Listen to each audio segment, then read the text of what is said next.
Se eu fizer um zoom aqui nessa obra de arte e pegar uma pincelada isolada, um lugar isolado, eu vou conseguir ver toda a obra? Assim como numa pintura, uma pincelada, você não consegue perceber a dimensão daquilo que está acontecendo ali, assim também você não pode usar um versículo fora de contexto. Se tem um texto na Bíblia que não pode ser usado para esse contexto, a não ser para falar como não se deve dar o dízimo e como não se deve dar a oferta, é o texto da viúva pobre, da oferta da viúva pobre. É tão impressionante como as pessoas conseguem olhar para um texto desse, um texto tão maravilhoso desse, um texto que tem tanta profundidade, e ele só lê os versículos 41 a 44. Ele só lê isso aqui, ele não lê o contexto. Você acha que Jesus usou esse texto como uma referência de como se deve se dizimar? Não foi essa a intenção de Jesus nesse texto. Esse texto, ele, na verdade, ele é uma denúncia muito grave do que estava acontecendo naquele período do povo de Israel. Existem fortalezas na sua vida, irmão, que está sendo fundamentada, que está sendo criada desde quando você ainda era uma criança, desde quando você era um feto, você estava dentro da barriga da sua mãe. As fortalezas, elas levam você a ter um pensamento contrário àquilo que Deus acredita que é. Olá, galerinha do YouTube, tudo bem com vocês? Sejam muito bem-vindos ao canal Deixar Brilhar. Esse canal é um canal direcionado, é um canal que tem como objetivo levar as pessoas a uma vida de adoração, ensino da palavra e vida saudável. Se você chegou aqui agora, caiu de paraquedas aqui no meio desse canal, segue a gente, se inscreva no canal, venha fazer parte dessa família Deixar Brilhar. Todas as semanas nós estamos sempre colocando algum assunto novo, algum material novo, para nós podemos estar ensinando e levando as pessoas a ter essa vida na presença do Senhor. E no final do vídeo, se você achar que deve, deixa o seu like ou o seu dislike. Deixa também seu comentário para que a gente possa saber como melhorar, ok? Então vamos para o vídeo. Vamos lá. Então, pessoal, hoje nós vamos trabalhar com meditação e confissão na palavra. É uma das práticas mais importantes que eu descobri na minha vida depois de algum tempo. Foi algo assim, tem sido assim espetacular. Por isso eu estou compartilhando com vocês. Se não fosse algo tão importante, não estaria compartilhando com vocês. Então, a meditação e confissão na palavra é a primeira prática espiritual que nós vamos abordar. A meditação na palavra está escrito em vários lugares da Bíblia, né? No Antigo Testamento, então, tem vários textos que falam sobre meditação na palavra. E no livro de Josué, capítulo 1, versículo 8, fala sobre meditação na palavra de uma forma muito interessante. Olha para você ver como é que está escrito. Este livro da lei não se apartará da tua boca, confissão, mas nele meditarás dia e noite. Tá vendo? Este livro não apartará da tua boca, confissão, e nele meditarás, meditação. A fim de que possas observar e fazer de acordo com tudo que nele está escrito. Porque então farás próspero o teu caminho e serás bem-sucedido. A primeira coisa que você tem que entender quando você faz essa prática de meditação na palavra, nessa primeira parte nós vamos falar um pouco sobre meditação na palavra, e depois na segunda parte sobre confissão da palavra, é que você entenda que isso vai fazer com que você seja próspero no teu caminho, em tudo você será bem-sucedido. Deus está falando isso para Josué. Josué, faz o que eu estou te falando. Medita na palavra, confessa a palavra, e você será próspero, e você será bem-sucedido. Prazer na meditação da palavra. Muitas pessoas acham que meditar na palavra, ficar o tempo todo ali lendo a palavra é algo difícil, né? Não tem esse costume, né? Eu faço isso desde criança. A palavra de Deus diz que esse deve ser o seu prazer. E muitas pessoas acham difícil. Porém, é muito gostoso quando você medita na palavra. O que eu não fazia era confessar. A meditação eu sempre fiz, eu sempre meditei na palavra. Mas aí você vai descobrir que a meditação sem a confissão, ela perde o seu sentido, ou não que ela fique totalmente sem valor, mas é que você vai só vai ter a plenitude da meditação quando você confessar a palavra. Abençoado é o homem que não anda no conselho dos ímpios, nem fica no caminho dos pecadores, nem se assenta na cadeira dos escarnecedores, mas o seu prazer está na lei do Senhor, e na sua lei medita de dia e de noite. O seu prazer está na lei do Senhor, e na sua lei medita de dia e de noite. Ele será como árvore plantada junto aos rios de água, que produz seu fruto em sua estação. Sua folha também não murchará, e tudo aquilo que ele fizer prosperará.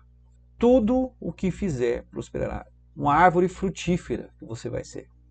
É impressionante esse texto, porque é como se você pegasse, eu não sei se você já teve essa experiência, de andar à beira do rio, na beira de uma fonte de água, na beira de um córrego. As plantas, as árvores, elas não murcham. Já notou isso? As plantas murcham lá longe, né? Longe onde elas estão plantadas, longe das fontes das águas, dos rios de águas. Mas quando ela está perto do rio, essa planta ela nunca murcha. Ela fica sempre com as suas folhas sempre bonitas, viçosas, verdes. E quando você tem então um pé de manga, um pé de fruta, né, na beira daquelas águas, aquela folhagem, além da folhagem ficar verde, ela sempre está dando seus frutos, ela sempre está produzindo frutos na estação certa. Mas o que é meditar na palavra? O que seria isso, né? Meditar é o mesmo que ruminar. Eu coloquei essa ovelha aí, né? Quem conhece a ovelha sabe, pela cabeça dela, pelo formato da orelha, né? Você sabe a diferença entre a ovelha e do bode.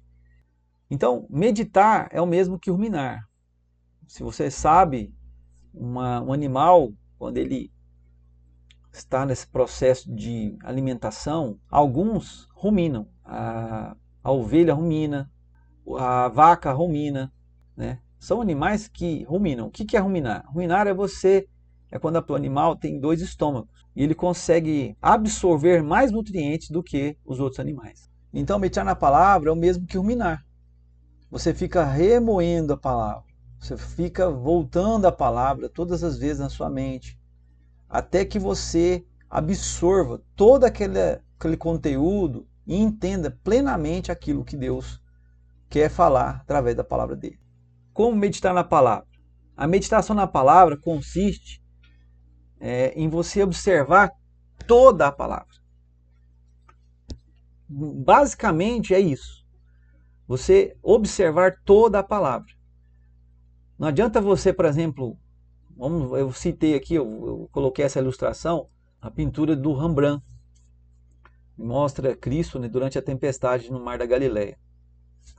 Esse Rembrandt, se você olhar para ele completamente, todo o quadro, você vai observar que existem detalhes, coisas lindas nessa paisagem ou nessa pintura que mostra com clareza o que o autor queria falar. São detalhes, expressões de rosto e tal. Porém, se eu pegar esse Rembrandt, quando ele estava sendo pintado pelo artista, ele tivesse dado a primeira pincelada, eu ia entender o que estava acontecendo. Se eu fizer um zoom aqui nessa obra de arte e pegar uma pincelada isolada, um lugar isolado, eu vou conseguir ver toda a obra, né? Existem pessoas que querem fazer isso com a palavra de Deus. A palavra de Deus, ela é muito maior do que um Rembrandt. Ela é muito mais complexa do que uma arte, uma pintura, seja do cara mais renomado que existir. Ela é algo assim muito maior, muito mais intenso, muito mais amplo, muito mais complexo. Então, assim como numa pintura, uma pincelada, você não consegue perceber a dimensão daquilo que está acontecendo ali, assim também você não pode usar um versículo fora de contexto. Um versículo isolado, você pode criar um monte de heresia. Você pode criar um monte de problemas. Então é muito importante que você leia a palavra na sua plenitude, na sua completude. Tá? Existem pessoas que acham que elas precisam apenas ler um versículo durante o dia, à noite vai lá, lê um versículo, pega aquele versículo, lê, pega um versículo isolado, lê, e aquilo está suficiente para ela. Ela se alimentou? Não. Então é muito importante que você entenda que a meditação na palavra, você deve entender o contexto completo daquele texto que você está lendo, aquele versículo que você está lendo. Se nós formos para a prática, você vai entender mais claramente o que eu vou explicar aqui. Vamos falar sobre a oferta da viúva pobre, né? Esse texto que é tão mal interpretado aí nas Escrituras Sagradas. Marcos 12, 41, 44 diz o seguinte: E sentou-se Jesus defronte do tesouro e observava como a multidão lançava dinheiro no tesouro. E muitos ricos depositavam muito. E vindo ali uma viúva pobre, depositou 2 leptos, que valem 1 quadrante. E ele, chamando a si os seus discípulos, disse-lhes: Na verdade, eu vos digo, que esta pobre viúva deu mais do que todos os que depositaram no tesouro. Porque todos eles depositaram da sua abundância, mas ela depositou tudo o que tinha, todo o seu meio de vida. Eu não sei se você já teve a experiência de estar na igreja e alguém usar esse texto para poder falar sobre dízimo e oferta. Se tem um texto na Bíblia que não pode ser usado para esse contexto, a não ser para falar como não se deve dar o dízimo e como não se deve dar a oferta, é o texto da viúva pobre, da oferta da viúva pobre. Tem pessoas que usam esse texto para tentar mostrar que Jesus está dando valor às pessoas que estão dando tudo e ficando pobres. É tão impressionante como as pessoas conseguem olhar para um texto desse, um texto tão maravilhoso desse, um texto que tem tanta profundidade, e ele só lê os versículos 41 a 44. Ele só lê isso aqui, eles não lêem o contexto. Esse é o texto. E o contexto? Se você olhar para esse texto, você vai estar vendo, e vai estar pensando, não, é verdade, Jesus está valorizando, Jesus está exaltando o ato dessa viúva ter depositado tudo que ela tinha. Jesus fala assim, essa pobre viúva deu mais do que todos. Ele tá dizendo, essa pobre viúva, você acha que Jesus, no seu grande amor, a palavra de Deus diz que Jesus se fez pobre para que nós fôssemos ricos. Você acha que Jesus estaria feliz em ver essa viúva pobre, que já não tinha nada, depositando tudo o que ela tinha, todo o seu meio de vida? Você acha que Jesus usou esse texto como uma referência de como se deve se dizimar?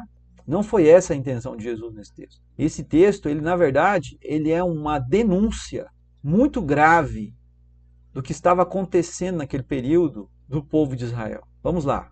Agora vamos para o contexto completo para você entender o tanto que é sério isso aqui. E ele dizia-lhes na sua doutrina: Guardai-vos dos escribas, que adoram andar com vestes compridas e amam saudações nos mercados, e os principais assentos nas sinagogas, e os lugares mais altos nos banquetes, que devoram as casas das viúvas. Olha aqui, gente, que devoram as casas das viúvas, e sob pretexto fazem longas orações. Estes receberão maior condenação. Esse é o texto imediato. A 40, passou para o 41 e já começa. E sentou-se Jesus de frente do tesouro. O que estava sendo pregado naquela época? E é o que está sendo pregado hoje. Muitas igrejas. Você tem que dar tudo. Se você não der, Deus também não vai te dar. Se você não fizer isso, Deus não vai fazer aquilo. A palavra de Deus não é uma barganha. Nós não barganhamos com Jesus, não barganhamos com Deus. Nós somos um povo que recebemos de graça todas as coisas do Pai.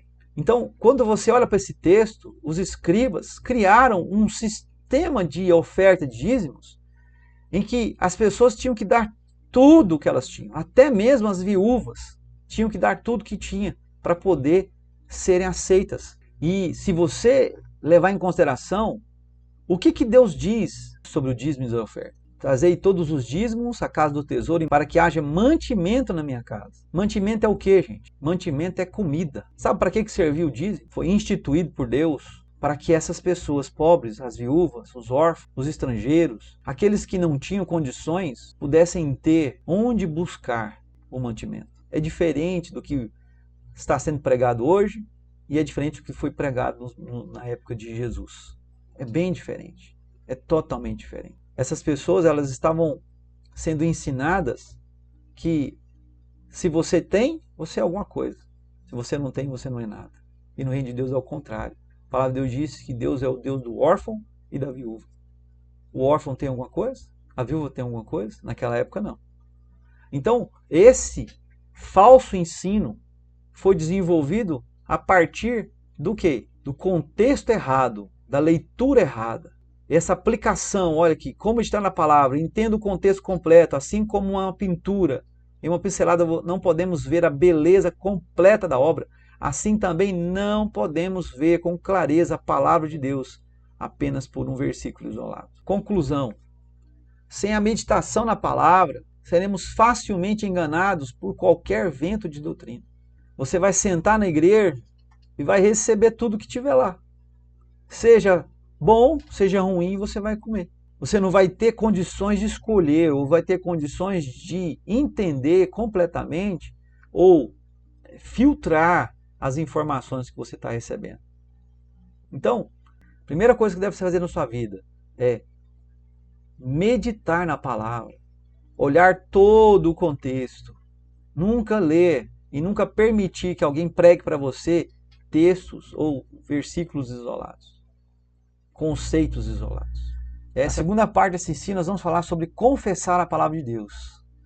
A confissão da palavra ela é a prática que transforma a sua maneira de ver tudo que está ao seu redor.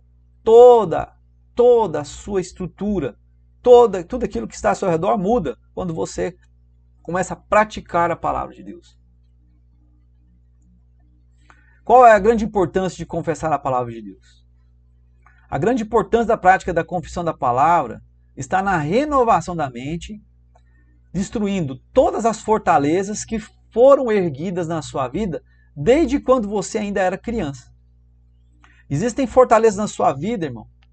Existe fortaleza na sua vida que está sendo fundamentada, que está sendo criada desde quando você ainda era uma criança, desde quando você era um feto, quando você estava dentro da barriga da sua mãe. Em 2 Coríntios 10, de 3 a 6, fala sobre essas fortalezas. Ele fala o seguinte: porque embora andando na carne, não guerreamos segundo a carne. Está vendo que aqui a guerra não é carnal, é espiritual, por isso as práticas espirituais? Porque as armas da nossa milícia não são carnais, mas sim poderosas em Deus para a destruição das fortalezas. Destruindo imaginações e toda altivez que se exalta contra o conhecimento de Deus e levando cativo todo o pensamento à obediência de Cristo.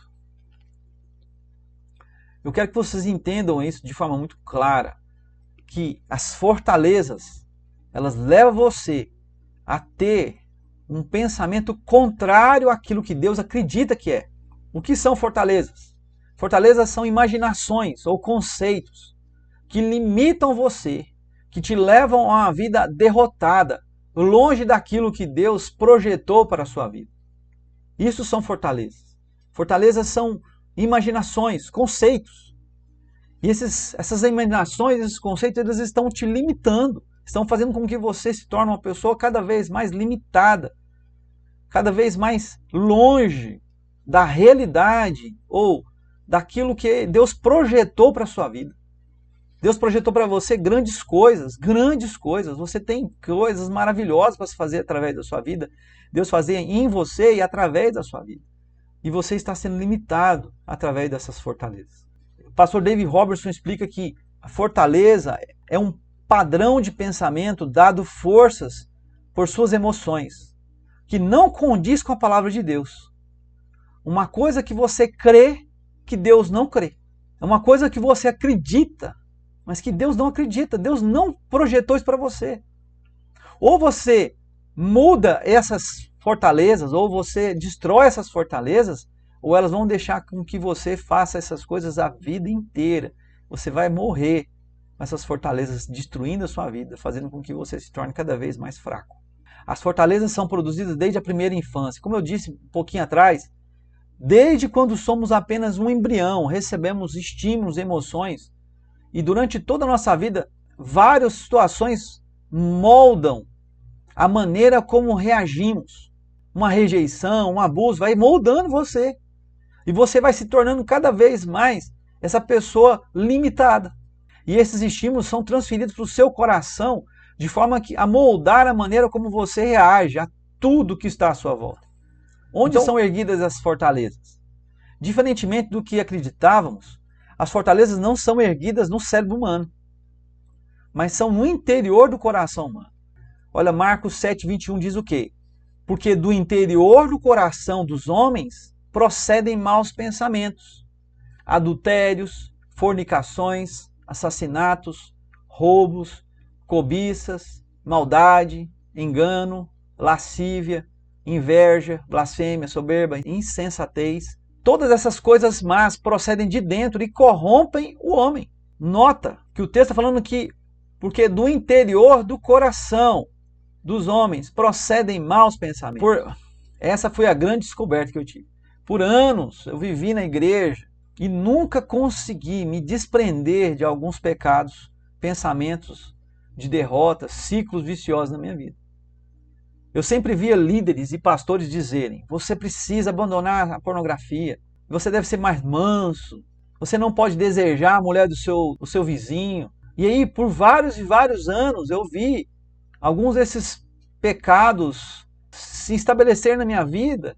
E o pior, eu vi ovelhas e pastores caindo e saindo da igreja totalmente derrotados por causa desses pecados que eles não conseguiam vencer. Esses próprios líderes que lá atrás ficaram dizendo para mim: olha, você não, você não, você não, você não, eles mesmos não souberam como lidar com isso. Caíram, se frustraram, se tornaram pessoas vazias, porque eles pensavam assim: gente, o que eu estou fazendo de errado?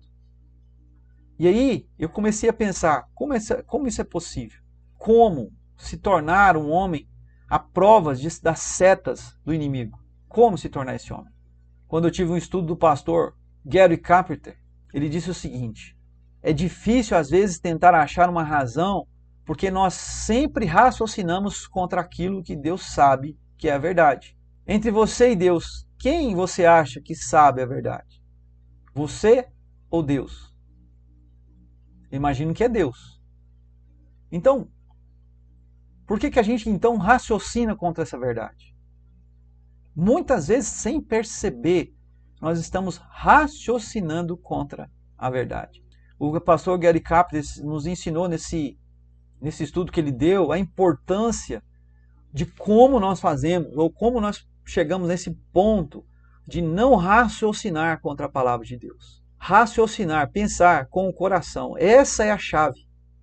Por muitos anos achei que eu só conseguiria raciocinar, ou que eu só raciocinava com o meu cérebro humano. Mas a palavra de Deus diz o seguinte, em Provérbios 23, versículo 7.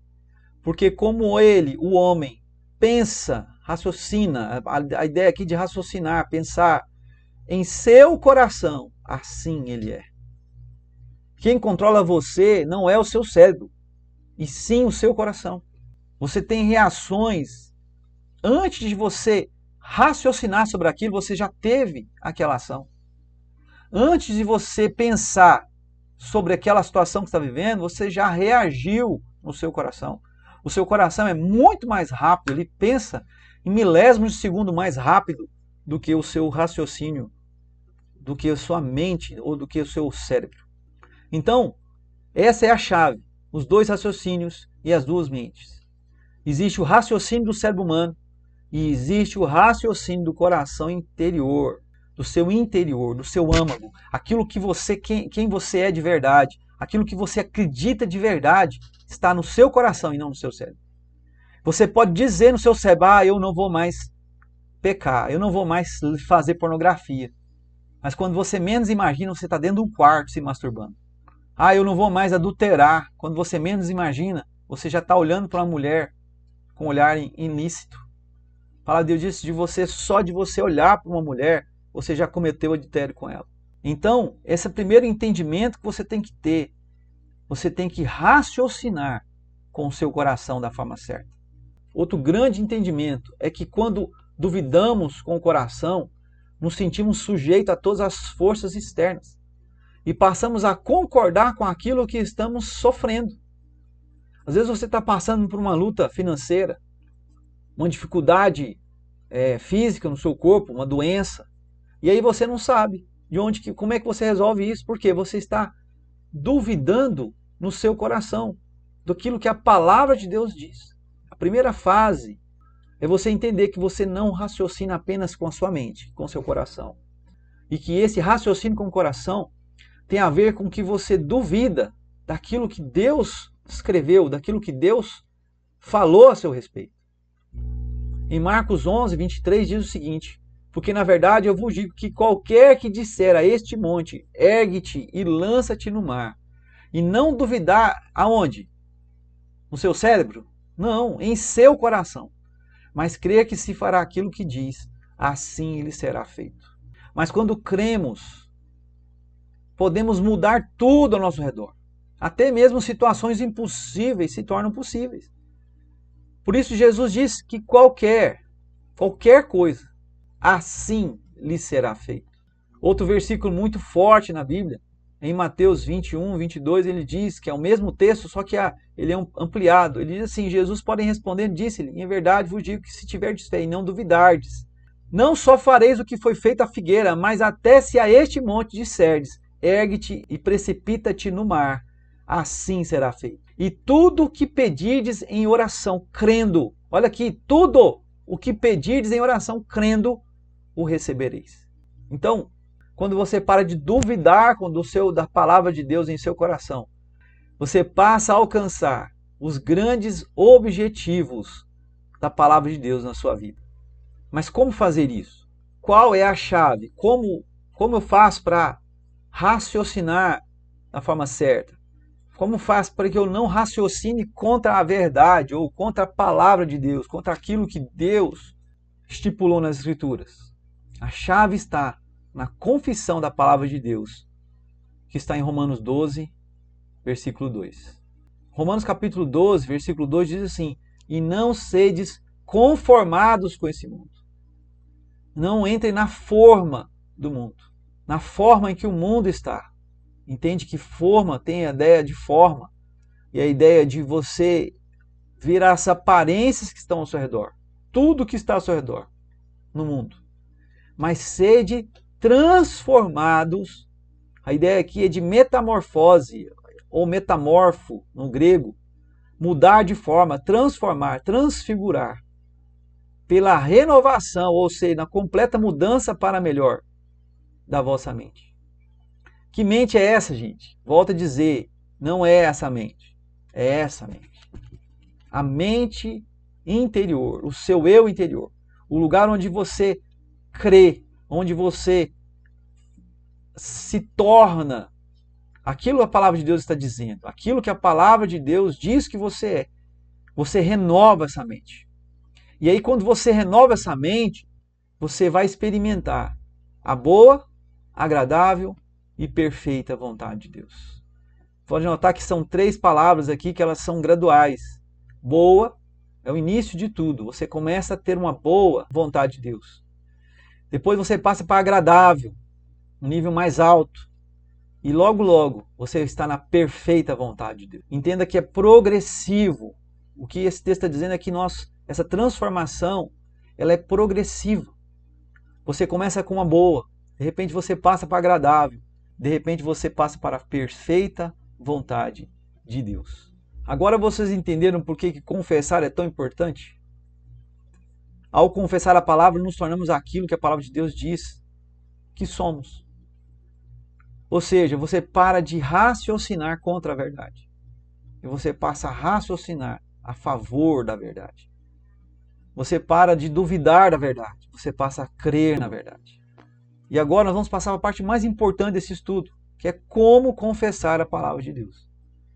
Existem 3 fases, 3 coisas práticas que você tem que fazer. Primeiro, a confissão da palavra de Deus deve ser uma prática diária. Não adianta você confessar hoje, e daqui um mês você confessar de novo, e daqui um ano você confessa. Não, a confissão deve ser uma prática diária. Todos os dias você deve confessar a palavra de Deus. Em segundo lugar, busque na palavra de Deus o que está estabelecido sobre cada área da sua vida. Aí entra o quê? a meditação na palavra. Você vai meditar e você vai achar aquilo que você precisa em cada área da sua vida. Por isso que é tão importante a meditação primeiro, antes da confissão. Quando você meditou, você procurou, leu a palavra, leu o texto, o contexto, tudo, várias e várias vezes, você vai entender na palavra de Deus princípios sobre finanças, princípios sobre cura, princípios sobre santidade e assim por diante. Depois que você buscou na palavra, em terceiro lugar, você vai confessar esses versículos até que seja transferido do seu cérebro humano, seu cérebro, para o seu coração, para o seu interior. Na prática, como que eu faço para confessar a palavra? Qual que é a minha forma de confessar a palavra diariamente, de forma muito mais rápida? Hoje nós temos várias ferramentas boas, né? Eu uso o YouTube para que eu possa fazer isso, além do aplicativo da Bíblia, né? Tem um aplicativo da Bíblia chamado YouVersion, que você tem a Bíblia em várias versões. Você pode colocar a Bíblia na NVI, Revista Atualizada, Revista Corrigida, e ele vai ler para você os textos. Às vezes você não tem tempo de ler a Bíblia o dia todo, de ficar o dia todo lembrando da palavra, porque às vezes você vai esquecer. O que você faz? Coloca um fone de ouvido, coloca o texto, você vai ouvindo, você vai alimentando com aquela palavra. A palavra de Deus diz que a fé vem pelo ouvir e ouvir a palavra de Deus. A segunda coisa que eu faço, quando eu confesso a palavra e descubro chaves, versículos chaves, sobre áreas da minha vida que precisam ser mudadas, áreas como prosperidade, cura, né? Andar em cura, áreas da minha vida que precisam ser mortificadas como pecados.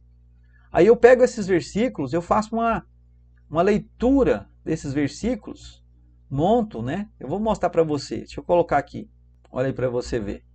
Eu coloquei aqui, ó, existe uma playlist aqui no meu canal, Deixar Brilhar, onde eu tenho várias confissões, confessando a autoridade sobre doenças e demônios, destruindo as fortalezas do pecado, destruindo as fortalezas da dúvida, destruindo a fortaleza da dúvida. Outra vez, eu coloquei 3 vezes isso aqui, porque eu queria enfatizar esse texto recentemente. Destruindo as fortalezas, essa aqui eu já em geral, fortalezas em todas as áreas. Confessando a cura, estabelecendo prosperidade segundo a palavra de Deus, confessando o amor de Deus. São coisas que eu preciso confessar. Então, o que eu faço? Tá vendo? Eu vou ouvindo esses áudios e eu vou confessando. Junto com a Bíblia, junto com esse texto que eu fiz aqui, eu vou confessando a palavra de Deus, tá? Então essa é uma ferramenta que eu uso, que você pode usar ela no seu dia a dia. Através dessa ferramenta, eu mudei várias coisas na minha vida. A conclusão eu coloquei claramente aqui. Sem a meditação na palavra, seremos facilmente enganados por qualquer vento de doutrina. Primeira coisa, sem a confissão da palavra, você vai ser uma pessoa que está vulnerável às falsas doutrinas que têm sido pregadas na igreja. E existem muitas falsas doutrinas. Eu vou fazer um estudo agora, recente, estou planejando, já estou criando toda a estrutura dele, que vai falar sobre esses falsos ensinamentos que têm sido pregados na igreja. Então, se você não medita na palavra, se você não tem o hábito diário de ler a palavra com substância, você vai estar facilmente enganado por qualquer vento de doutrina, ou por falsas doutrinas ou falsos ensinamentos. E segundo, sem a confissão da palavra, você vai ficar refém dos seus pecados e desejos carnais. Você vai ficar refém daquilo que está à sua volta. Tudo aquilo que você tem carregado desde a sua infância. Você vai continuar vivendo esses padrões errados. E pior ainda, sem a confissão da palavra, você não vai alcançar o melhor de Deus para a sua vida. Então, faça isso. Confesse a palavra. Ore. Medite na palavra todos os dias. Medite na palavra. Confesse a palavra. Medite a palavra. Confesse a palavra todos os dias da sua vida. E você vai alcançar o melhor de Deus para a sua vida. Eu fico por aqui nessa conclusão e digo para você que essa prática espiritual vai mudar totalmente a sua vida, se você for disciplinado ou se você for uma pessoa que fizer isso de forma categoricamente, todos os dias. Eu quero orar por você agora e pedir a Deus pela sua vida, para que você possa realizar essa mudança na sua vida que é necessária. Feche os seus olhos e diga com todo o seu coração: Senhor Jesus, eu sei que até hoje eu vivi vários fracassos na minha vida. Tive várias desilusões, estou preso a vários pecados, a várias fortalezas que têm me prendido. Mas hoje eu entendi como eu posso sair dessa situação. E por isso, Deus, em nome de Jesus, eu te peço forças para que eu possa ser transformado pela renovação da minha mente. E que a partir de hoje eu possa meditar na palavra e confessar a palavra de Deus de forma ativa na minha vida. Em nome de Jesus eu te peço. Em nome de Jesus. Amém.